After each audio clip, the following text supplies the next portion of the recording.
Who sent the equivalent of a SWAT team to respond to a wellness call in a black community? Who put this family in this predicament? Grief and outrage in Texas after a white police officer fatally shot a black woman through a window of her own home.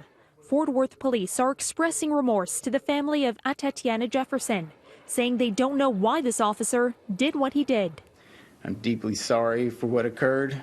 Jefferson, only 28 years old, was killed early Saturday when an officer fired a single shot through her bedroom window while she was babysitting her nephew. That officer has now resigned from the force and been charged with murder.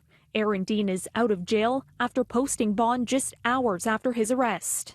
There's absolutely no excuse for this incident, and the person responsible will be held accountable. But for the victim's family, this is bigger than the actions of one officer. Former Officer Dean is certainly responsible and should be held accountable, but so should the system that made a way for him. This is a moment where we get to have serious conversations about systemic problems within policing, particularly as it concerns policing the African American community and the use of deadly force. It should not end with the prosecution of one officer. Police were called to check in on Jefferson's house after a concerned neighbor reported her front door was open. In this police body camera video, an officer is seen walking through Jefferson's backyard.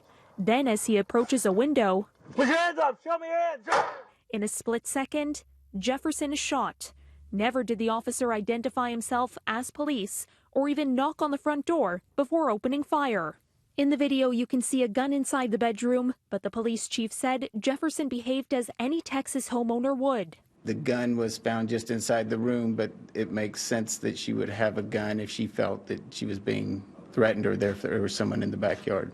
This was the 9th police-involved shooting so far this year in Fort Worth. More than half have targeted African Americans. The Jeffersons have called for a federal investigation and say that they want the Fort Worth police to advance their training so that this doesn't happen to another family.